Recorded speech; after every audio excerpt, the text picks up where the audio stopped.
কুয়াকাটা হুজুর দামাত বারাকাতুহুম। নারায়ে তাকবীর, ওয়াশহাদুল্লাহ আগমন, শুভেচ্ছার স্বাগতম। কুড়িগ্রাম জেলার পক্ষ থেকে লাল গোলাপ শুভেচ্ছা। কুড়িগ্রাম জেলার পক্ষ থেকে নারায়ে তাকবীর।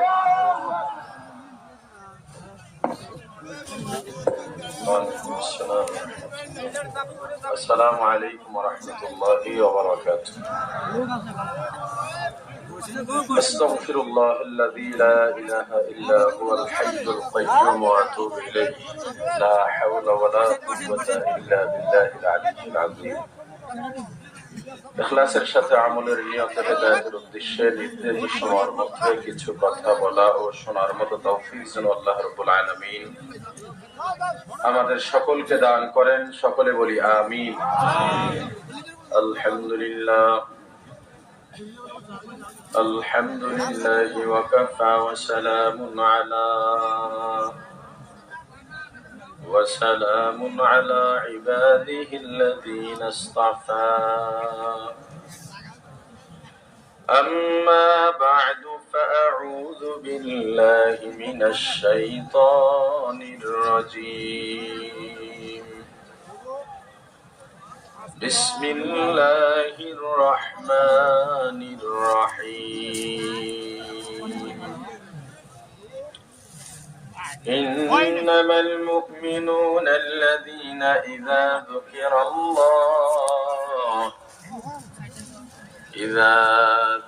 الله وجلت قلوبهم وإذا تليت عليهم آياته زادتهم إيمانا وهم على يتوكلون صدق الله العظيم. درود شريف پوری. اللهم صل على محمد وعلى آل محمد كما صليت على إبراهيم وعلى آل إبراهيم إنك حميد مجيد. اللهم بارك على محمد وعلى آل محمد كما باركت على إبراهيم وعلى آل إبراهيم إنك حميد مجيد. يا حي يا قيوم برحمتك استغيث أصلح لي شأني كله ولا تكلني إلى نفسي طرفة عين. الحمد لله. ঐতিহ্যবাহী ঐতিহাসিক কুড়িগ্রামে চরমনায়ের নমুনায় 3 দিন ব্যাপী ইজতেমা ও হালকায়ে জিকিরের মহতরম সভাপতি, 3 দিন ব্যাপী আয়োজনের মধ্যমণি, প্রধান অতিথি, আমাদের প্রাণের মানুষ, হৃদয়ের মানুষ, কলিজার টুকরা, বাংলাদেশের লক্ষ কোটি মুক্তিকামী জনতার আধ্যাত্মিক, রাজনৈতিক ও চারিত্রিক রাহবার আমিরুল মুজাহিদিন হযরত পীর সাহেব হুজুর চরমনাই হাফিজাহুল্লাহ তাআলা, আল্লাহ তার হায়াতে বরকত দান করেন, আল্লাহ তার ইলমে বরকত দান করেন, আল্লাহ তার হিলমে বরকত দান করেন, আল্লাহ তার কৌশলে হিকমতে বরকত দান করেন, আল্লাহ তার সিহহাতে বরকত দান করেন। দিগার মুআজ্জাজ মুকাররম হযরত উলামায়ে কেরাম, দূর দূরান্ত থেকে আগত ইসলাম প্রিয়, দিন প্রিয়, মর্দে মুজাহিদ, আল্লাহ রাব্বুল আলামিনের আশিকিন, জাকিরিন, শাকিরিন মুসলমান ভাইরা, কলিজার টুকরা, সমবয়সী যুবক ও ছাত্র বন্ধুগণ, পর্দানিশী মা ও বোনেরা, আল্লাহ তাআলার দরবারে লাখো কোটি শুকর ও সুজুদ। যেই মহান রব্বুল আলামিন আমাদেরকে হায়াতে তৈয়বা দান করে দুনিয়ার জান্নাতের বাগান কোরআন ও সুন্নাহর আলোচনার এই মোবারক মজলিসে, আশিকিন জাকিরিন শাকিরিনের মোবারক মজলিসে আশা ও বসার মতো তৌফিক দান করেছেন, আলোচনা শোনার মতো সুযোগ করে দিয়েছেন, এজন্য শুকরিয়া আদায় করি আলহামদুলিল্লাহ।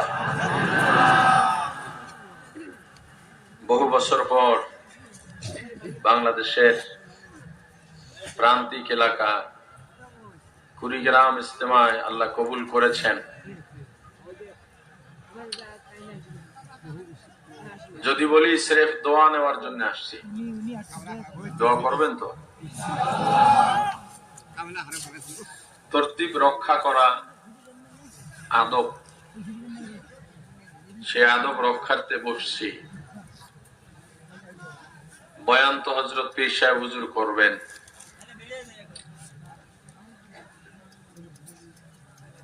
এর আগে আমরা যারা আলোচনা করি এগুলো সিরেফ একটা তরতিব, এর মধ্য থেকেও যদি দুই একটা কথা আমাদের দ্বীনি ফায়দা হয়, আমাদের কলবের ফায়দা হয়, এটাই আল্লাহর দরবারে শুকরিয়া। হ্যাঁ, বয়ানে বসার আগে সবাই ভয় পাইতেছে।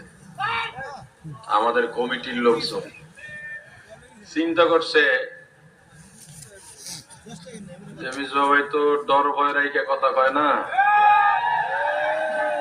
মাহফিলটা বড় প্রতিকূলতার মধ্য দিয়ে আমরা আয়োজন করছি। এখানে একটা রাষ্ট্রীয় বাধ্যবাধকতা আছে, তফসিল ঘোষণার পরে নির্বাচনী আলোচনা বা হাত পাখা বিষয়ে কথা যাতে না বলা হয়, এ ব্যাপারে তার একটা অনুরোধ জানিয়েছেন। আমি আপনাদেরকে আশ্বস্ত করছি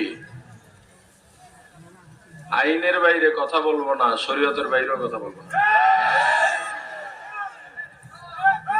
বাকি আপনারা আমাকে এখানে বসিয়েছেন, দাওয়াত দিয়েছেন, যদিও এই মজলিসের জন্য দাওয়াত লাগে না, এমনি আসা যায়, তবুও বলি আমি কিন্তু জোর করে আসি নাই, ঠিক না? আপনারা আনছেন, আমাকে দুইটা দায়িত্ব দিয়ে এই চেয়ারে বসাইছেন, একটা হলো শিক্ষক আর একটা হলো চিকিৎসক। আপনারাও এখানে দুইটা দায়িত্ব নিয়ে বসে গেছেন, আপনাদেরকেও জোর করে আনা হয় নাই, নিজের পকেটের টাকা খরচ করে গাড়ি ভাড়া করে দূর দূরান্ত থেকে এখানে এসেছেন। কত কষ্ট করতেছেন, কুয়াশার মধ্যে, ঠান্ডার মধ্যে, রান্নার সুযোগ পাচ্ছেন না, এই যতটুক পারেন, বাসার মতো মজাদার রান্না করার সুযোগ নাই, যতটুক পারেন শুধু নিজেকে সুস্থ রাখার জন্য, যেহেতু দেহ আমাদের কাছে আল্লাহর আমানত, রুহের আমানত, এজন্য দেহটাকে ঠিক রাখার জন্য কিছু কিছু যতটুক পারা যায়, সুস্বাদু হোক আর অসাধু হোক, সুস্বাদু না হোক, আপনারা রান্না করে খাচ্ছেন, কষ্ট করতেছেন, কি আপনাদেরকে জোর করছে কষ্ট করার জন্য? আপনারাও কিন্তু স্বেচ্ছায় আসছেন, ঠিক না? আপনারাও দুইটা পদ নিয়ে এখানে বসে গেছেন, একটা হলো রোগী আর একটা হলো ছাত্র। হ্যাঁ, এটা ঠিক। এই মুহূর্তে আপনারা যারা আছেন, আপনাদের মধ্যে বয়সে, জ্ঞানে, ইলমে, হিলমে, তাকওয়ায়, পরহেজগারিতে, আমলে, সব দিক থেকে, অভিজ্ঞতায় আমার থেকে অনেক অনেক বেশি উপরের মানুষ আপনারা। কিন্তু এই মুহূর্তে আমি যেহেতু এখানে, আপনি যেহেতু ওখানে, আমি আপনার শিক্ষক, আপনি আমার ছাত্র, আমি আপনার চিকিৎসক, আপনি আমার রোগী। আবার যখন বয়ান থেকে নেমে যাব তখন আল মুসলিমু আকুল মুসলিম, আমরা সবাই ভাই ভাই, ঠিক না? তো আমার রোগীদেরকে কি ওষুধ দেওয়া লাগবে, আমার ছাত্রকে কি পড়ানো লাগবে গড়বার জন্য, এই ছাত্র আর শিক্ষকের মুআমালা এবিসিডি সরোয়া সরে আট সবকের ক্লাস না, এমনকি আলিফ বাতা সার ক্লাসও। এখানে ছাত্র শিক্ষকের মুআমালা হলো কিভাবে দুনিয়ার জিন্দেগি, নাপাক জিন্দেগির মধ্যে নিজেকে বাঁচিয়ে পরকালের আসল ঠিকানা জান্নাতে যেতে পারবো, সেই ছাত্র শিক্ষকের মুআমালা। এবং চিকিৎসাটাও ঠিক ওই লাইনের কথা বলে না? আচ্ছা বলেন, ডাক্তার রোগীকে, রোগী মনে করেন কথার কথা জ্বরের রোগ নিয়ে ডাক্তারের কাছে গেছে, ডাক্তার ওষুধ দেবে মাথা ব্যথার, কথা বলে না, মাথা ব্যথার রোগ নিয়ে গেছে, ওষুধ দেবে পেট ব্যথার। ডাক্তার রোগীকে রোগের ঔষধ দেয়। আমি আমার রোগীদেরকে, আমার ছাত্রদেরকে, আল্লাহ মাফ করুন, মানে এই যে ছাত্র বলতেছি এটা হাকিকত না, এই সময়ের জন্য যেই ক্লাস দেওয়া দরকার দেব, শরীয়তের মধ্যে থেকে, আইনের মধ্যে থেকে, ভয় পাই না। আমি কোন দলের এজেন্ডা বাস্তবায়ন করতে আসি নাই। আমি আওয়ামী লীগ বিএনপি তো প্রশ্নই আসে না। আমি চরমনাইয়ের পক্ষে বলতেও আসি নাই, আমি ইসলামী আন্দোলনের পক্ষে বলতেও আসি নাই, আমি ইসলামের পক্ষে বলতে এসেছি। এতে কোনো আপত্তি থাকার কথা? আমি অন্যায়ের বিরুদ্ধে বলতে এসেছি। রাখাল গরু রাখে, রাখালের কাজ কি? গরু যেন চারণ ভূমি পার হয়ে ফসলি খেতে না যায়। আমার দায়িত্ব থাকবে আপনার ঈমান বাঁচাবার জন্য কিছু কথা বলা, মানা না মানা আপনার দায়িত্ব, আমার দায়িত্ব বলা। আমাকে বলার দায়িত্ব কে দিয়েছেন জানেন? আল্লাহ বলেন ফাযাক্কির, বয়ান করো। ইন্নামা আনতা মুযাক্কির, তুমি শুধুই ওয়াইজ, বয়ান করনেওয়ালা। লাস্তা আলাইহিম বিমুসাইতির, তোমাকে দারোগা এসপি ওসি বানাইয়া পাঠাই নাই। রিমান্ডে নিয়ে যেটা করো না সেটা স্বীকার করাবে, জবানবন্দি দিবে। তোমাকে পাঠাইছি বলার জন্য, তুমি বলবা ইন্নাকা লা তাহদি মান আহবাবতা, হেদায়েতের মালিক কে? যত উলামায়ে কেরাম আছেন, পীর মাশায়েখ বুজুর্গানে দিন আছেন, এদের প্রত্যেকের দায়িত্ব ঈসা ইলাত তারিক, রাস্তা দেখায় দেওয়া। মতলুবের দায়িত্ব কার? আরে বলে না। খায়ের, যেই কথাগুলো আমার এবং আপনাদের রূহের খোরাক হবে, এই নাপাক দুনিয়ার থেকে আমাদেরকে হেফাজত করতে পারবো, আমাদের চিরস্থায়ী ঠিকানা, আসল ঠিকানা, আসল বাড়ির সন্ধান এবং মনস্তাত্ত্বিক ভাবে, মানসিক ভাবে সেই বাড়ির দিকে ধাবিত হব এবং সেই লক্ষ্যে কাজ করব, এমন ধরনের কথাগুলো যেন আল্লাহ আমার জবান থেকে বের করে দেন। আল্লাহ বলেন ইন্নামাল মুমিনুন, মুমিন তো তারা। কারা মুমিন? আল্লাযী ইযা যুকিরাল্লাহ, যখন আল্লাহর জিকির হবে। কার জিকির? কথার জবাব দেবেন জোরে জোরে ইনশাআল্লাহ। কার জিকির? আরো জোরে। এই আপনি যখন জবাব দেন সওয়াব হয়। কি হয়? আচ্ছা আমার একটা কথা বলেন, আল্লাহ রাসূলের উপরে যে জিম্মাদারি আল্লাহ দিয়েছেন, এটার ওজন কম না বেশি? কেমন বেশি? সারা পৃথিবী কোটি বার যদি এক পাল্লায় রাখা হয়, তবুও রাসূলের জিম্মাদারির ওজনকে হালকা করা যাবে না। রাসূল আছেন? বলেন বলেন। না, নাই তো। রাসূল আছেন? নাই। জিম্মাদারি বন্ধ হয়ে গেছে? আছে। এটা কারা পালন করবে? আল্লাহর রাসূল এই জিম্মাদারি দিয়ে গেছেন, ইন্নাল উলামা ওয়ারাসাতুল আম্বিয়া, আলেমদের উপরে, সাধারণ মানুষের উপরে এই জিম্মাদারি আল্লাহ রাসূল দেন নাই। কেন? এটা এত ভারী জিম্মাদারি, এটা সাধারণ মানুষ বহন করতে পারবে না। বলেন পারবে? এজন্য আলেমদের উপরে জিম্মাদারি দিয়েছেন, আর সাধারণকে বলেছেন তোমরা আলেমের মুখাপেক্ষী থাকবে। তুমি নামাজ জানতে চাও, আলেমের মুখাপেক্ষী হতে হবে। রোজা জানতে চাও, আমল জানতে চাও, মাসালা জানতে চাও, পরকাল চিনতে চাও, জান্নাত জাহান্নাম চিনতে চাও, সব কিছুর ক্ষেত্রে মুখাপেক্ষী হতে হবে কার? আলেমের। কিন্তু এখন সাধারণ মানুষ আলেমের মুখাপেক্ষী না হয়ে আলেম কথা কইলে এটার ভুল ধরে, কথা কয় না। যে আমাকে যে আপনারা বললেন যে এই আলোচনা একটু এদিকে দিক করেন, দেখেন আমাদের কুয়াকাটায় এই গত 1-2 সপ্তাহ আগে এক ইমাম সাহেব বলেছেন রাষ্ট্রীয়ভাবে ইসলাম কায়েম করা লাগবে, কোরআনের আয়াত দ্বারা সাবিত করে বলেছেন। রাষ্ট্রীয়ভাবে ইসলাম কায়েম করার কথা বলা, এটা কি কোনো দলের পক্ষে বলা? এটা কি কোনো রাজনীতির আলোচনা না? আলেমের জন্য ঈমানি দায়িত্বই আলোচনা করা। আরে কথা বলেন না কেন? একজন স্থানীয় ব্যক্তি ইমামকে বললেন, আপনার আর পরের ওয়াক্ত নামাজ পড়াতে হবে না। এখন এটা জানার পরে কোন মুমিন প্রতিবাদ না করে থাকতে পারে?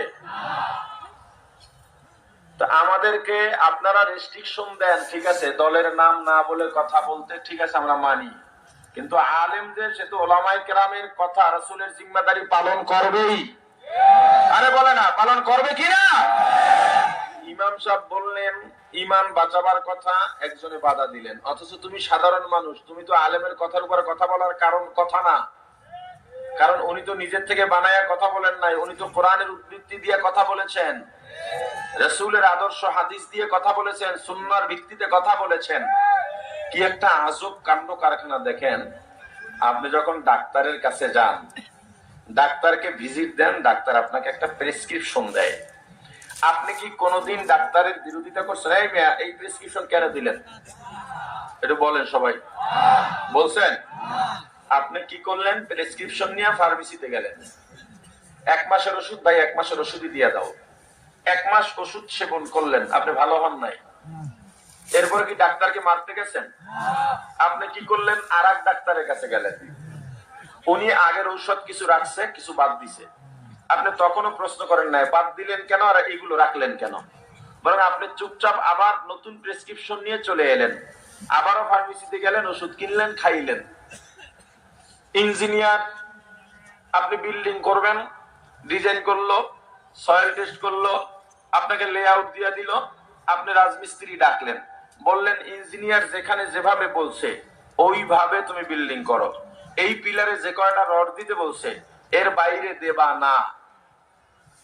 যদি কোনো মিস্ত্রি কয় না রড 2টা কম দিলে সমস্যা নাই, তখন আপনি ধমক দিয়ে বলেন এটা তোমার দেখার দরকার নেই, কোন যুক্তি দেখানোর দরকার নেই, ইঞ্জিনিয়ার দিচ্ছে এই কয়টা রড, এই কয়টা রডই দিতে হবে, যেখানে 400টি রড আছে যে কয়টা ওই কয়টা লাগবে, তুমি এর বাইরে বিল্ডিং করতে পারবো না, তাহলে আমি মিস্ত্রি পাল্টাই বলাবো।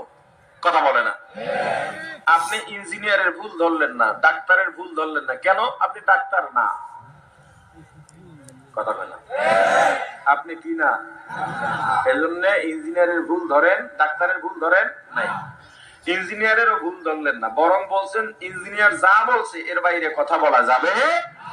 কিন্তু আশ্চর্য বিষয়, আপনি আলেম না, কোরআন জানেন না, হাদিস জানেন না, সুন্নাহ জানেন না, নামাজ জানেন না, রোজা জানেন না, কিন্তু আলেমের ভুল ধরেন। আরে কথা কয় না? ডাক্তারের ভুল ধরলেন না, ইঞ্জিনিয়ারের ভুল ধরলেন না, আলেমের ভুল ধরলেন, কারণটা কি? হ্যাঁ, যদি আপনি খামখেয়ালি ব্যক্তি হন, ডাক্তারের ভুল যদি ধরেন, কথার কথা, আপনার গুনাহ হবে না। ইঞ্জিনিয়ারের ভুল ধরে রড যদি 2টা আপনি কমায়া দেন, আপনার গুনাহ হবে না, বিল্ডিং এর পিলার একটু দুর্বল হবে, কিন্তু আলেমের ভুল ধরলে আপনার গুনাহ হবে। কিন্তু এরপর আলেমের ভুল ধরতেছেন কেন? আলেম আপনাকে কিছু বলেন না, কারণ আলেম জাতির প্রতি, আলেমের বুকটার ভিতরে মায়ায় ভরা, দরদে ভরা। এজন্য দেখবেন এই পিসা হুজুর বয়ান করেন, আমাদের শায়েখ রহমতুল্লাহ আলাইহি বয়ান করে গেছেন, যতক্ষণ বয়ান করেন ততক্ষণ কাঁদেন। এটা কিসের জন্য? এই সুন্নতের মায়া। ওই যে আল্লাহ রাসূলের জিম্মাদারি দিয়েছেন, আমার রাসূল সব নবী ইন্তেকালের পরে আসমানে গিয়েছেন, আমার রাসূল আসমানে যান নাই, রওজায় এখনো উম্মতের জন্য কাঁদেন। তায়েফে এত কষ্ট আমার রাসূলকে দিল, এরপরে রাসূল বলছে ওদেরকে তোমরা মাইরো না। এই মায়ার ভাগ আলেমরা পাইছেন কি পান নাই? এজন্য দেখবেন আলেমদেরকে কষ্ট দিলে, গালি দিলে তারা আপনাকে দলবল নিয়ে মারতে যায় না, বরং আপনার হেদায়েতের দোয়া করে, আপনার জন্য আল্লাহর কাছে দোয়া করে, চোখের পানি ছেড়ে ছেড়ে দোয়া করে। অতএব আলেমের কথা মানবেন না বাইরে যাবেন? জোরে বলেন। আলেমরা যেদিকে আছে আপনি আলেমদের বাইরে যাবেন না ওদিকে থাকবেন? বাস। মানুষের বর্তমান চলাফেরায় যা মনে হচ্ছে, আলেমদের বিরুদ্ধে এমন ভাবে বলা শুরু করছে, আল্লাহর রাসূল যদি এই জমানায় থাকতেন তাহলে ওই লোকগুলো মনে হয় আবু জাহেলের পাশে গিয়ে দাঁড়াইতো। এই কথা আসছে যেহেতু বইলা ফেলাই, সবাই জানে, সবাই। এই ইমাম সাহেবের আপনারা ভালোবাসেন না? ইমাম সাহেবের সব দল ও শ্রেণী পেশার মানুষ ভালোবাসে, আস্থা রাখে। কেমন আস্থা রাখে? মাঝে মাঝে দেখবেন অনেক মসজিদের সভাপতি, সেক্রেটারি, কেশিয়ার টাকা খাইয়া লাই, মসজিদের টাকা খাইয়া ফেলায়, আছে না নাই? এটা জ্ঞানদাম লাগে বলে না, টাকা থাকবে ইমাম সাহেবের কাছে, কারণ ইমামের উপর আস্থা আছে, খেয়ানত করবে না। এরপরও ইমাম সাহেব যদি ভোটে দাঁড়ায়, কেউ ভোট দেয় না। সবাই ভালো করে জানে রাষ্ট্র ক্ষমতায় যদি ইসলাম যায়, এই দেশে আর চুরি থাকবে না, ডাকাতি থাকবে না, খুন থাকবে না, গুম থাকবে না, ধর্ষণ থাকবে না, সবার অধিকার ফিরে পাবে। একজন বিধবাকে শিশু বাচ্চা কোলে নিয়ে ভিক্ষা করতে হবে না, দেশে কোনো বৃদ্ধাশ্রম থাকবে না, ইনসাফের রাষ্ট্র কায়েম হবে। সবাই জানে ইসলাম কায়েম হলে বাঘ আর হরিণ শত্রুতা ভুলে গিয়ে এক ঘাটে পানি খাবে। এরপরও ইসলামের পক্ষে ভোট দেয় না। আমি কোন দলের পক্ষে কইছি? কোন দলের বিরুদ্ধে কইছি? ইসলামের পক্ষে কইতেছি। তাই এটা কি কমু না? কথা কয় না? এটা কি আইন বিরোধী? এটা কি ইসলাম বিরোধী? আমি এই লাইনে কথা কমু, ডরাইয়েন না। আসলে ইসলামের পক্ষে ভোট দেয় না কেন? আমি আমার ছোট্ট একটা কারগুজারি বলি। আমি তাফসিরে জালালাইন যখন পড়ি চাঁদপুরে, তো সাইকেল ছিল, তখন সংগঠন করতাম, প্রোগ্রাম ধরতে সাইকেল লাগতো। তো আমার ওই এলাকার একটা মসজিদে জুমা পড়াতাম, সুযোগ পাইলে 5 ওয়াক্ত নামাজও পড়াতাম তাফসিরে জালালাইনের বছর। স্থানীয় এক যুবক, আমার খুব বন্ধুত্ব, যুবকের সঙ্গে আমার বন্ধুত্ব হলো। ও আমি যখন মাদ্রাসায় যাইতাম, আমার সাইকেলের পিছে চড়ে মাদ্রাসায় যাইতো। ও পড়তো কলেজে, আমি পড়তাম মাদ্রাসায়। তো আমি ক্লাস করে বের হতাম, ও আবার আমার সাথে আসতো। ওদের বাড়িতে ভালো কোনো রান্না হইলে বাটি ভরে আমার জন্য নিয়ে আসতো। আমি করি এক সংগঠন, ও করে আর এক সংগঠন, তবু আমার সাংগঠনিক ক্লাসিং প্রোগ্রামে নিয়মিত যাইতো। এমনকি মাসিক এয়ানতও দিত, ভালোবাসার কারণে, বন্ধুত্বের খাতিরে। 5 ওয়াক্ত নামাজও আমার পিছনে পড়তো, কিন্তু জুমা পড়তো না। কি পড়তো না? মুসল্লিরা আমারে এটা নিয়ে খোঁচায়, হুজুর তখন 11টা, 11:30টায় দূর দূরান্ত থেকে মসজিদে মানুষ, মুসল্লি সে ভরে যেত, বয়ান শুনবে, আগে জায়গা রাখবে। ওই এত মানুষ আছে, কিন্তু আপনার বন্ধু আপনার পিছনে কিন্তু জুমা পড়ে না, আপনি কিছু বলেন না কেন? আমার কাছে এটা একটা লজ্জার মতো যে এত মানুষ আমার বয়ান শুনতে দূর থেকে আসে জুমা পড়তে, আমার বন্ধু আমার পিছনে জুমা পড়ে না। বিষয়টা তো আসলে একটু আমার কাছে কেমন বেখাপ্পা লাগার কথা। একদিন বললাম, ভাই আপনি রান্না হইলে আমার জন্য নিয়ে আসেন, আমার সঙ্গে থাকেন, আমার সংগঠনে আপনি এয়ানত দেন, আমার পিছে জমা পড়েন না কা? কয় ডরে। কি রে, কথা বলে না? ডর কিসের? আমি তো অবাক, ডরের কি আছে? কয় জুমা 3-4টা পড়ছি তো শুরুতে, ডর তো এমনি না, ওই পরিরেই ভাব বুঝছি। কি কয়? যদি দাঁড়িয়ে রাখার নিয়ত কইরা ফেলাই, আমার সংগঠন যদি আমি ছেড়ে দিই, আপনি যদি আলোচনা করেন আর কয়েকদিন শুনলে আমার সংগঠন ছেড়ে দেওয়া লাগবে, কারণ ওই সংগঠন ছাড়লে কত বড় অপরাধ, বিশাল গুনাহ হয়ে যাবে। তো কি গুনাহ হবে? দাড়ি রাখার নিয়ত করলে গুনাহ হবে। এই ডরে আমার পিছে জুমা পড়ে না। সবাই জানে রাষ্ট্রীয় ক্ষমতায় যদি ইসলাম যায়, রাসূলের আদর্শ মতো যদি রাষ্ট্র পরিচালনা হয়, এই দেশে খুন খারাপি কোন আন্দোলনই করা লাগবে না অধিকারের জন্য, অটোমেটিক ভাবে প্রত্যেকের অধিকার বুঝে পাবে। এখন চোরটারা চিন্তা করে, ইসলাম যদি ক্ষমতায় যায়, যদি চুরির পথ বন্ধ হয়ে যায়, যদি চান্দাবাজির পথ বন্ধ হয়ে যায়, এই জন্য জানা শোনার পরেও ইসলামে ভোট দেয় না। আপনি মোমেন হিসাবে কোন মার্কায় ভোট দিতে কই না, কিন্তু কোন দলের পক্ষে কই না, কিন্তু আপনি যদি মুসলমান হন, আপনার চেষ্টা করতে হবে রাষ্ট্রীয় ক্ষমতায় আলেম বসানো, ইসলাম বসানো, রাসূলের আদর্শ বাস্তবায়ন, এবং এটা আপনার জন্য ফরজ। এই চিন্তা আপনাকে লালন করতেই হবে, এর বাইরে যাওয়ার সুযোগ নাই। আমার রুগীরা, আমার ছাত্ররা, আমি আমার রুগীদের কাছে জানতে চাই, কোন একটা কাজের মাধ্যমে যদি আপনি জাহান্নামে যান, আপনি যান, আপনার ব্যাপার, কিন্তু আমি আপনাকে সতর্ক করব কিনা? আওয়াজ নাই দি, করব কিনা? আমি আবারও কই, দলের পক্ষে বিরুদ্ধে কই নাই, কিন্তু কোন মার্কার নাম ধরে কই নাই, কিন্তু কিন্তু আমার এটা বলা উচিত আপনার একটা ভোটের কারণে আপনি জাহান্নামী হতে পারেন, আবার আল্লাহ চাইলে একটা ভোটের কারণে আপনি জান্নাতেও যাইতে পারেন। কি কথা কয় না? কিভাবে, কোন মার্কায় ভোট দিলে জান্নাতে বা জাহান্নামে যাবেন বলি নাই কিন্তু, কোন দলে পক্ষে থাকলে জান্নাতে জাহান্নামে যাবেন বলি নাই কিন্তু। আমি ইসলামের নীতিমালার কথা বলছি। একটু কইয়াও যদি মহফিল বন্ধ হয়, একটু বলার কারণে যদি জেলে যাওয়া লাগে, একটু বলার কারণে ইনসাফের রাষ্ট্র কায়েমের কথা বললে যদি হাদির মতো গুলি খাওয়া লাগে, গুলি খাইতে রাজি আছি, রাজি আছি, তবুও বাতিলের কাছে আপোষ করা যাবে না, মাথায় মত করা যাবে না।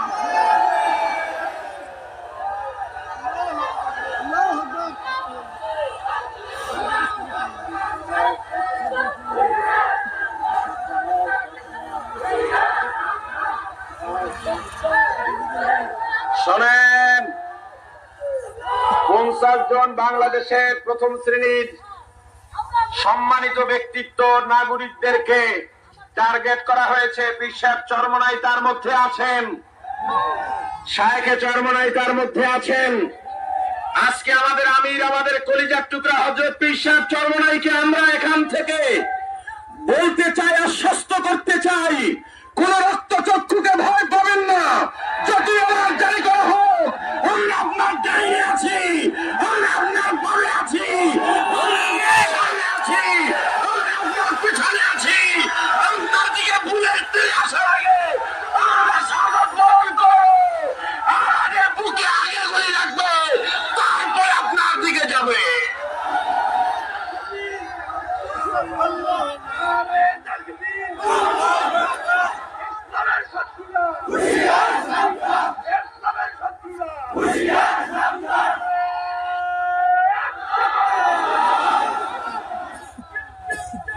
আলহামদুলিল্লাহ, বসেন। আপনাদের এই জজবা, এই আবেগ, এই ভালোবাসা, এই দ্বীনি স্বার্থ, দ্বীনি আবেগ, এটা শুধু এই মাঠে সীমাবদ্ধ থাকবে? হায়, আমাদের তো কপাল, আমরা এমন এক আমির পাইছি আলহামদুলিল্লাহ। রাজনৈতিক আধ্যাত্মিক কোন লাইনে এখন পর্যন্ত মানুষের ভুল হতেই পারে, পারে না? আমার বিশ্বাস তো আর মানুষের বাইরে না, কিন্তু রাজনৈতিক লাইনে, আধ্যাত্মিক লাইনে এখন পর্যন্ত সহু সেজদা লাগে না। হ্যাঁ, মুমিন ধোকা খায় না, ধোকায় পড়েও না, ধোকা দেয়ও না। আলহামদুলিল্লাহ, আলহামদুলিল্লাহ। তো একটা ভোট দিয়া মানুষ জাহান্নামে কেমনে যাইতে পারে?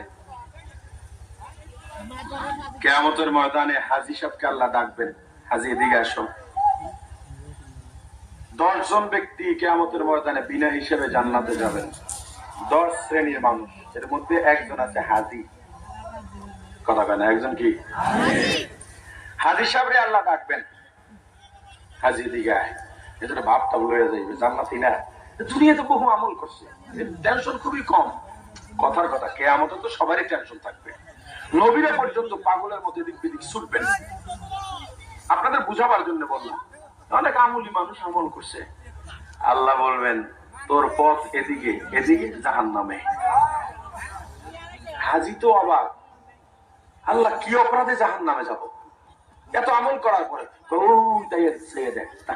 চান্দাবাজির গুনার পাহাড়, ওই ওদিকে দেখ ডাকাতির গুনার পাহাড়, ওই ওদিকে দেখ চুরির গুনার পাহাড়, ওদিকে দেখ দর্শনের গুনার পাহাড়, গরিবের হক লুণ্ঠন করছো, গরিবের হক নষ্ট করছো, গরিবের জমি দখল করছো, এই সব গুনাহ কাতার দিয়া পাহাড় আর পাহাড়।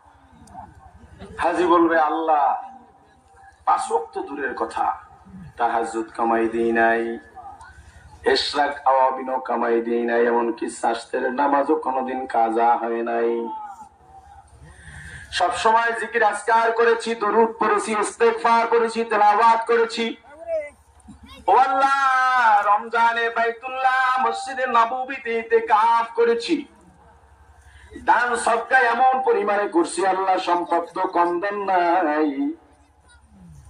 আমার জন্য একটা কোরবানি ওয়াজিব ছিল, আশেপাশের গরিবের কথা চিন্তা করে 10টা কোরবানি দিয়েছি, যাতে তারাও ঈদের আনন্দ করতে পারে। চুরির তো বংশে কোনো রেকর্ড নাই, ধর্ষণের রেকর্ড নাই, টাকা পয়সার অভাব নাই, সেখানে কেন আমি চাঁদাবাজি করব? আল্লাহ বলবেন, ভোট দিছিলা কারে? যারে ভোট দিছ, তুমি যদি তাকে ভোটের মাধ্যমে সমর্থন না করতে, পাশ করতে পারতো না, তোমার ভোটের মাধ্যমে পাশ করে চুরি করেছে, ডাকাতি করেছে, চাঁদাবাজি করেছে। এ হাজি বল, চাঁদাবাজির টাকার ভাগ পাইছো বলে না, চুরির ভাগ পাইছুরি বলে না, ডাকাতির ভাগ পাইছুরি বলে না, কিছুর ভাগ পাও না, কিন্তু গুনার ভাগটা ঠিকঠাক মতো পাইছো।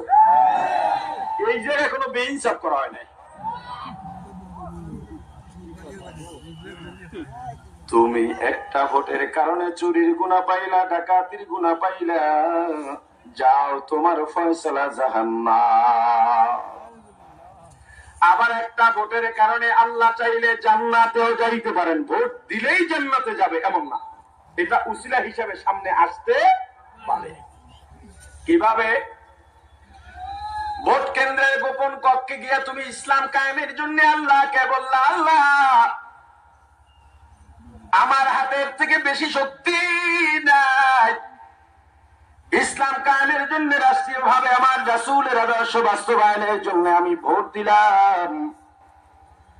তোমার ভোটে যদি তোমার প্রার্থী পাশ নাও করে, তুমি পাশ করে ফেলছ, তুমি কিন্তু পাশ হয়ে গেছো। তোমার প্রার্থী জিতলো কি জিতলো না ব্যাপার।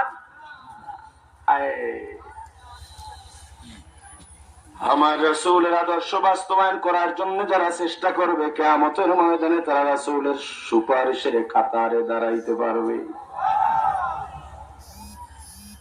এ দুনিয়ায় যারা যাকে নেতা মানো, আল্লাহ কোরআনে ঘোষণা করেছে, কিয়ামতের ময়দানে দুনিয়ায় যে যাকে মানো, ওই নেতার পিছনে পিছনে লাইন ধরবা। কে বলছেন? সন্দেহ হয় না? দুনিয়ায় যারা নেতা মানো, পরকালে তার সাথেই যাওয়া। এখন তোমার যে নেতা কোন দিকে যাইবে এটা তুমি জানো। তোমার নেতা জান্নাতে যাবে না জাহান্নামে যাবে, এটা তুমি ভালো করে জানো। বলবা হুজুর জান্নাত জাহান্নামী কারা বলা যায় না, কথাটা পুরোপুরি সঠিক না। জাহান্নামে কারা যাবে বলা যায়, জান্নাতে কারা যাবে বলা যায় না। একজনে হারাম খায়, আপনি বলবেন এই লোকটা জাহান্নামে যাইতেও পারে না, প্রশ্নই আসে না, হারাম খাওয়া মানেও জাহান্নামী। কিন্তু একদম তাহাজ্জুদ পড়ে, তুমি বলবা জান্নাতে যাবে, এটা বলার সুযোগ নাই। বলা যায় লোকটা যে আমল করে, এটা জান্নাতে যাওয়ার মতো আমল, জান্নাত পাওয়ার মতো আমল। প্রাণের ভাই আমার, তোমার নেতা কেমন তুমি ভালো জানো, কারণ চান্দা উঠাইয়া নেতার কাছে তো তুমি পাঠাও। এ যুবক, আর কবে শিক্ষা নেবা? দেখো নাই কি 15-16 বছর 17 বছর তোমার মতো যুবক নেতার পা চেটেছে, চাটতে চাটতে জিব্বা পাতলা বানায় ফেলাইছে। এই যুবক, 5 তারিখের পরে বাঘ এখানে যেই নেতাকে তোমরা চান্দা উঠাইয়া নেতার ভ্যান ব্যালেন্স বানাইছো, ওই নেতা দেশ ছেড়ে পালিয়ে গেছে। কখন কিভাবে গেল তোমাকে বলেও যায় নাই। তোমার দেওয়া চান্দার টাকা দিয়া কানাডায় বেগম পাড়ায় বাড়ি বানাইছে। এখন সে বাড়ির মধ্যে এসির মধ্যে বসে পায়ের উপরে পা তুলে আরামে জীবন যাপন করে। আর তুমি চামচা 10 বার জেলে যাও, 5 বার রিমান্ড খাটো, যদি একবার অস্থায়ী সময়ের জন্য জামিনে বের হও, রাস্তায় যাইতে পারো না, বাজারে যাইতে পারো না, মসজিদেও যাইতে পারো না, পালাইয়া বেড়াল লাগে। তোমার বিবি সন্তান অসহায়ের মতো রাস্তায় রাস্তায় ঘুরে আর যা যা মরার মতো জীবন পরিচালনা করে। এ যুবক, আর কবে বুঝবা সময় থাকতে ফেরো ফেরো। আমার রাসূলের পথে আসো। আমার আল্লাহ বলেন লাকাদ কানা লাকুম ফি রাসূলিল্লাহি উসওয়াতুন হাসানা। हम सिरात मुस्तफा हम सिरात मुस्तफा दर तमामी हाले कौन इत्तिबा सुन्नत खैरुल बशर गिर लाजिम ताबू या भी अल्पसार मोहम्मद अरबी है व नबी रास्ते पे शोआओ मोहम्मद अरबी है व नबी रास्ते पे शोआओ आलम हुआ उसकी पैदाइश से उजाला आलम हुआ उसकी पैदाइश से उजाला शफीउल उमम हमारा नबी रोज क़यामत शफीउल उमम हमारा नबी रोज क़यामत शफाअत करेगा अल्लाह के पास गुनाहगार उम्मत शफाअत करेगा अल्लाह के पास गुनाहगार उम्मत ला इलाहा इल्लल्लाह ला इलाहा इल्लल्लाह ला इलाहा इल्लल्लाह ला इलाहा इल्लल्लाह ला इलाहा इल्लल्लाह ला इलाहा इल्लल्लाह ला इलाहा इल्लल्लाह ला इलाहा इल्लल्लाह। আমার আল্লাহ বলেছেন আদর্শ হবে শ্রেষ্ঠ আদর্শ আমার রাসূলের। কার কথা? জোরে বলেন। আল্লাহর কথায় কোনো সন্দেহ আছেনি? যেই কোরআনের মাধ্যমে আল্লাহ ঘোষণা করলেন ওই কোরআনে কোনো সন্দেহ আছেনি? ও ভাই বলো, বাজারে গেলে মাছ পচাটা না ভালোটা, সবজি পচাটা না ভালোটা, কাপড় ভালোটা না মন্দটা, এমনকি বিয়ে করতে গেলেও মেয়ে খোঁজো ভালোটা। আদর্শের ক্ষেত্রে তুমি আমার আল্লাহর ঘোষিত শ্রেষ্ঠ আদর্শের বাইরে কেন যাও? এ যুবক বলো, আমার আল্লাহ বলেছেন শ্রেষ্ঠ আদর্শ আমার রাসূলের। আমার রাসূলের আদর্শ বাদ দিয়া তোমার কাছে জিয়ার মুজিবের আদর্শ এত ভালো হলো কেন? তুমি যদি দুনিয়ায় আমার রাসূলের আদর্শ না মানো, কিয়ামতের ময়দানে আমার রাসূলের সামনে কোন মুখ নিয়ে দাঁড়াবা? কলবের চিকিৎসা দরকার, রূহের চিকিৎসা দরকার। এই রূহের চিকিৎসা ছাড়া, তাকওয়া ছাড়া মানুষ কোনোদিন শুদ্ধ হবে না। অনেক সময় দেখবেন অনেক পুলিশ অফিসার আছে ঘুষ খায় না, আছে না নাই? কিসের কারণে? তাকওয়া আছে। তাকওয়া মানে কি? আল্লাহ ভয়। ঘুষ খাওয়া গুনাহ, এটা করা যাবে না, এটা অপরাধ। কেন করে এটা? তাকওয়া আছে। আল্লাহর ভয় ছাড়া, তাকওয়া ছাড়া শুধু রাষ্ট্র নয়, যেই ক্ষেত্রটাই পরিচালিত হবে ওখানে ইনসাফ থাকবে না। ইনসাফ যদি চাও তাকওয়া লাগবে, কলব সংস্কার করা লাগবে, কলবের মেরামত লাগবে। তো আমরা তো সবাই মুমিন, কি জোরে বলেন? কথা কয় না। আল্লাহ বলেন ইন্নামাল মুমিনুন, মুমিন তো তারা কারা? ইদা যিকিরাল্লাহ, যখন আল্লাহ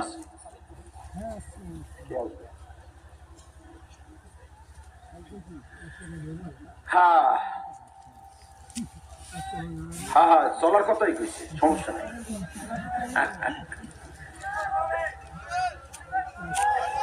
শোনেন, এই কুড়িগ্রাম এখন এসে দেখি বিল্ডিং। আমি আসছি, আমি তো অনেকবার আসছি এখানে, সর্বশেষ মনে হয় 5-6 বছর হয়ে গেছে, তাই না?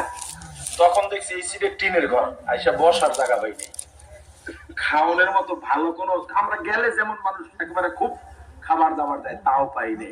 কিন্তু আপনাদের দিনের প্রতি ভালোবাসাটা ঠিকই দেখে গেছি। পাশাপাশি দৃশ্যগত স্থাপনার উন্নতি হয়েছে, এই মাহফিলের ইস্তেমার উন্নতি হয়েছে, আলহামদুলিল্লাহ। যেহেতু এই এক প্রান্ত থেকে ইসলামের জাগরণ আর জয়গান শুরু হয়েছে, এই জাগরণ ধরে রাখো। এই জাগরণ বাংলাদেশের প্রতিটা পদে পদে আশ্রয় ফেলতে হবে, এই জয়গান ধরে রাখতে হবে। আগামীর দেশ ইসলামের দেশ, আগামীর বাংলা ইসলামের বাংলা, আগামীর সংসদ ইসলামের সংসদ, আগামীর রাষ্ট্র ইনসাফের রাষ্ট্র। ইনকিলাব ইনকিলাব।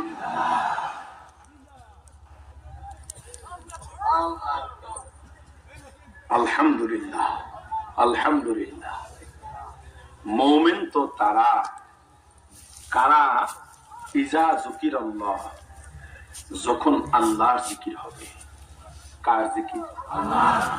ওয়াজিলাত কুলুবুহুম, কলবের মধ্যে কম্পন তৈরি হবে। মুমিন যখন আল্লাহর জিকির শুনবে বা করবে বা দেখবে, সাথে সাথে তার কলবে কম্পন শুরু হবে, কলবটা উথাল পাতাল হবে, দুনিয়া সম্পর্কে উদাস হয়ে যাবে, ভিতরে কি একটা যেন নাই নাই, কি যেন পাই নাই অবস্থা তৈরি হবে, একটা বেকার অবস্থা শুরু হবে। যেমন এই কলবে কম্পন মানে আল্লাহর মায়া তার কলবে গিয়া এফেক্ট করবে, আল্লাহর মায়াটা বেড়ে যাবে, পাগলের মতো হয়ে যাবে। আজান যখন হবে, আজান ও জিকির, মুমিন কাজ করতেছে আর ভাল লাগে না, এই কাজগুলো দেখি আমি নামাজ পড়ে আসি, ওর আর ভাল লাগে না। কলবে একটা কম্পন, একটা উথাল পাতাল অবস্থা, একটা ব্যাকুলতার সৃষ্টি হয়ে গেছে। যদি কোনোভাবে নামাজে না যাইতে পারে, সবাই বলে আমরা জামাত করবো অনেক, এখন মানে আগে খানাটা খাই হলোই, কিন্তু মোমেন কি করে, তবে নামাজটা আগে পড়ে নি, না খাইতে বসি, খাইতে বসছে, খাইয়ে সবাই এখন চা খায় পান খায়, হে কয় ভাই নামাজ কিন্তু হয় না। ওর কলবে তো অবস্থা অন্যরকম, ওর ব্যাকুলতাই অন্যরকম। এ সবাই পানটা না কেউ গুরুত্ব দেন, এই দুইজন নিয়ে একটা জামাত করে নামাজ পড়ে কি শান্তি, একেবারে শান্তিতে তার পুরা কলবের শান্তিটা দেহের মধ্যে ছড়ায় পড়ে, পুরো শরীরটা ফুরফুরি অবস্থা হয়। এদিকে তো নদী আছে, জোয়ার ভাটাও আছে না? জোয়ার ভাটা নাই? এমনি জোয়ার ভাটা দেখছেন? নদীতে জোয়ারের সময় ঘোল পরে, ঘোল বুঝেন আপনারা? কি বলেন? পাক, পাক খায়। ওটা কিন্তু নর্মাল জোয়ারে হয় না, ওটা যখন জোবা বোঝেন, জোবা আমাকে দিকে জোবা কয়, মানে পূর্ণিমা বা অমাবস্যায় পানি বেড়ে যায়, পানির স্রোত বেড়ে যায়, যখন স্রোত বাড়ে তখনই পানিতে পাক খায়। স্রোত যত বেশি হয় পাকের তীব্রতা তত বাড়ে। পাক খায় কেমনে? পানির মাঝে, এখন তো ভিডিওর যুগ, সোশ্যাল মিডিয়া দেখতে পান, ভিডিওতে দেখবেন বড় ঘোল পরে ভিতর থেকে বড় সুড়ঙ্গ হয়ে যায় এবং ওখানে বিকট শব্দ হয়। ওই পাক এত তীব্র হতে পারে, ওখানে টলার পড়লে ওই পাকে, ওই ঘোলে টলার খেয়ে ফেলবে, জাহাজ পড়লে জাহাজ ভেনিশ করে দেবে। ওই ঘোল তখন নদীর উপরে যত পানি ময়লা ভাসমান থাকে, সব ময়লাগুলো ঘোলের কাছে নিয়ে আসে, এরপর সব ঘোলের মধ্যে, ওই পাকের মধ্যে পইরা ময়লা কোথায় যায় আর খবর নেই। ঠিক তদ্রুপ ভাবে বান্দার, মুমিন যখন আল্লাহর জিকিরের ভেতরে পড়ে, তখন তার কলবে আল্লাহর ভালোবাসার স্রোত শুরু হয়। এই জিকির যত বাড়ে, তার আল্লাহর ভালোবাসার জোয়ার আর মায়া বাড়তে থাকে। কলবে বাড়তে বাড়তে আল্লাহর ভালোবাসার একটা জলোচ্ছ্বাস তৈরি হয়। আল্লাহর ভালোবাসার ঠিক ওইভাবে পাক খাওয়া শুরু হয়। ওই পাক এত তীব্র হয়, দুনিয়ার কোন ভয়, রক্তচক্ষু, রিমান্ড, জেল, গুলি, হত্যা কোন কাজে লাগে না। শয়তানের ধোঁকা ওই পাকের মধ্যে পড়ে সব বেরিশ হয়ে যায়। কলবে যত গুনার ময়লা ভাসতে থাকে, আল্লাহর ভালোবাসার পাকের মধ্যে পড়ে গুনাহগুলো পরিষ্কার হয়ে যায়। কলবটা তখন হয়ে যায় তাআল্লুক মা আল্লাহ। জিকিরটা কার? জোরে বলেন। জিকির অর্থ স্মরণ। জিকির অর্থ কি? স্মরণ করা। এখানে যে জিকিরের কথা বলা হয়েছে কার স্মরণ? জোরে বলেন। আল্লাহর এই স্মরণ দুই ভাবে হবে। কয় ভাবে? আরে বলেন না কেন, কয় ভাবে? দুই ভাবে। একটা হলো লিসানি বা জবানি, আর একটা হবে ফেলি বা আমলি। জবানের জিকির সুবহানাল্লাহ, আলহামদুলিল্লাহ, আল্লাহু আকবার, লা ইলাহা ইল্লাল্লাহ। আপনি যদি পীরের মুরিদ হন, আপনার কলবের চিকিৎসা হিসেবে যদি ইল্লাল্লাহ সবক দেন, ইল্লাল্লাহ এটাও তখন জিকির। আল্লাহ, দরুদ শরীফ জিকির, ইস্তিগফার জিকির। এই জবানের যত জিকির আছে এর মধ্যে উত্তম জিকির হলো আমার রাসূল বলেছেন আফদালুয যিকরু লা ইলাহা ইল্লাল্লাহ। লা ইলাহা ইল্লাল্লাহ হলো সবচেয়ে উত্তম জিকির।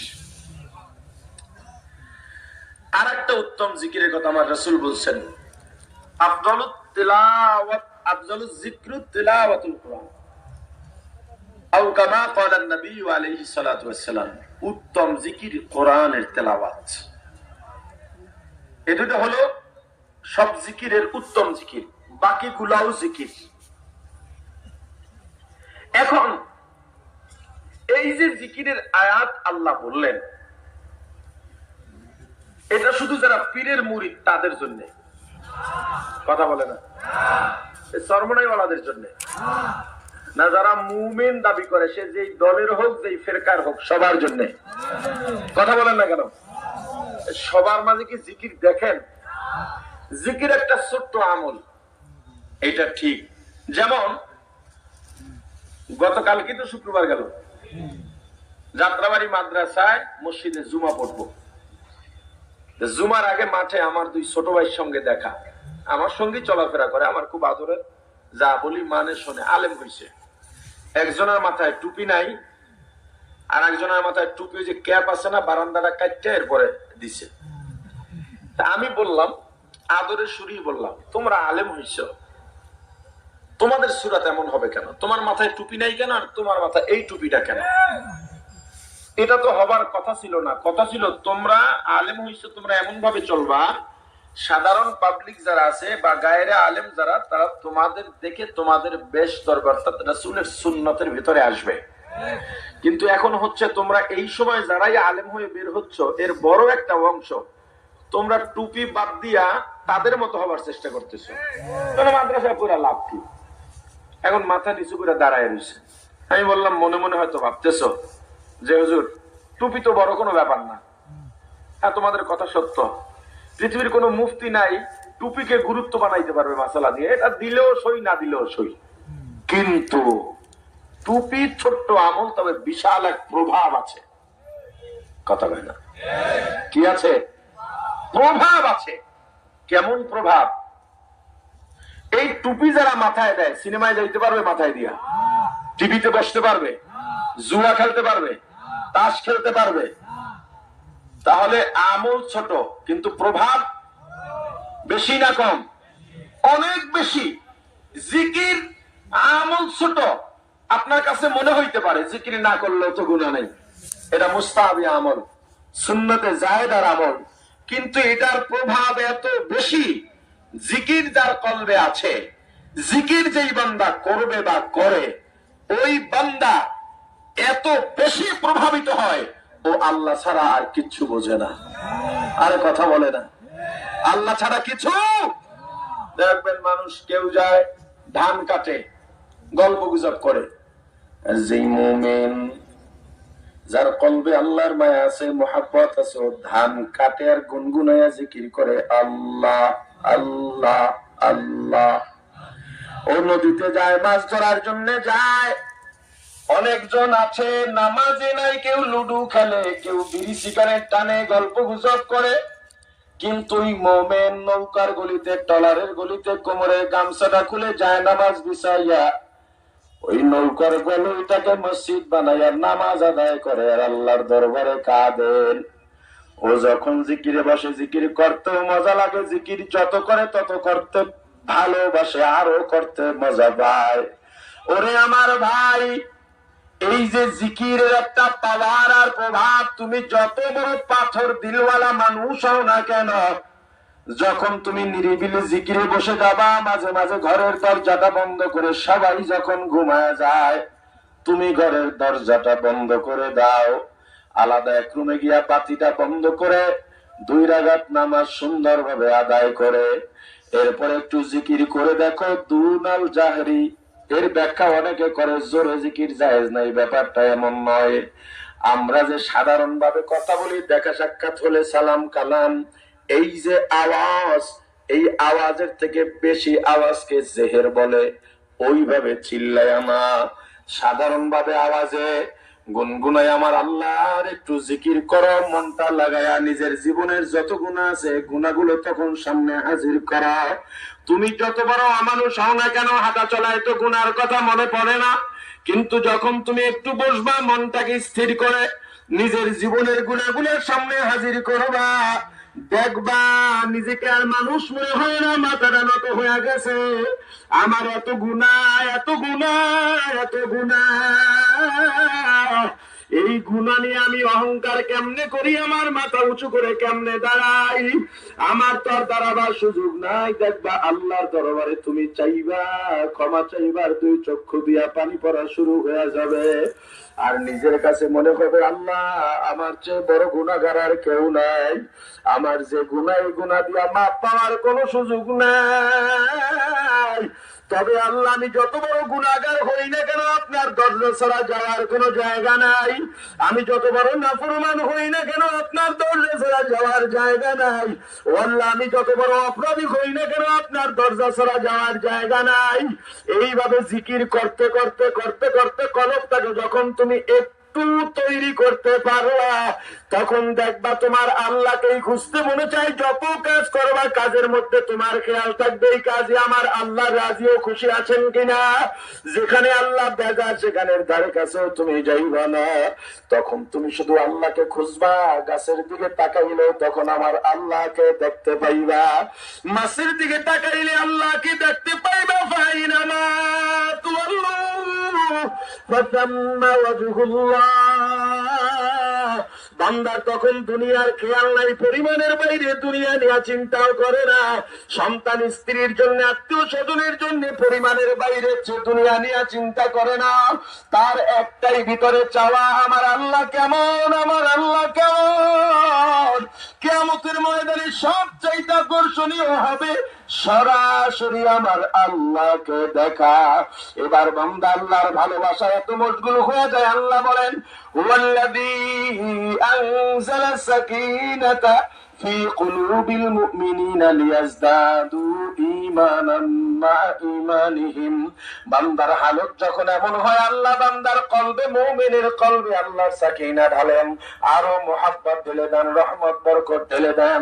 এরপরে কি হয়, মুমিনের কলবে যতটুকু ঈমান আছে, লিয়াজদাদু ঈমানান মা ঈমানিহিম, আল্লাহ আরো ঈমান যোগ করে ঈমান বাড়ায় দেন। তখন ওই বান্দা বেকার আর হয়ে যায়।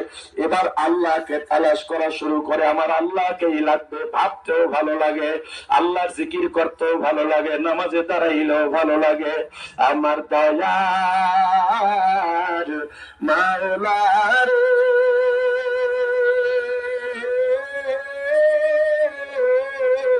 আমার দয়ার মাবুদ রে, কোথায় গেলে পাবো তোমার ঠিকানা,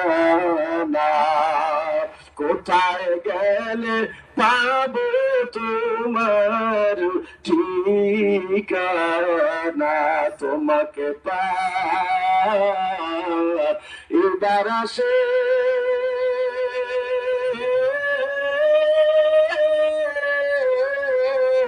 ঘুরি আমি দেশ বিদেশে, ইজ্জত মামল দানে করলাম বিছানা। চরমনার ময়দানে করলাম বিছানা। আল্লাহ আমাদেরকে জাকির হিসাবে কবুল করেন, আল্লাহ আমাদেরকে মুমিন হিসাবে কবুল করেন, আল্লাহ ইস্তেমাকে কবুল করেন, এই মাদ্রাসাকে কবুল করেন। এখানে যারা এসেছেন, এখানে যারা পরিশ্রম করেছেন, অর্থ দিয়েছেন, সহযোগিতা করেছেন, বুদ্ধি দিয়েছেন, পরামর্শ দিয়েছেন, স্বেচ্ছাশ্রম দিয়েছেন, এলাকাবাসী, ব্যবসায়ী, সকল শ্রেণী পেশার মানুষকে আল্লাহ কবুল করেন। যতটুকু কথা বলেছি, কথার মধ্যে ভুলগুলো আমার ভুলগুলো ক্ষমা করে আল্লাহ তাআলা আমল করার তৌফিক দান করেন। সুবহানাল্লাহি ওয়া বিহামদিহি, সুবহানাকাল্লাহুম্মা ওয়া বিহামদিকা আশহাদু আল লা ইলাহা ইল্লা আনতা আস্তাগফিরুকা ওয়া আতুবু ইলাইক। আসসালামু আলাইকুম ওয়া রাহমাতুল্লাহ।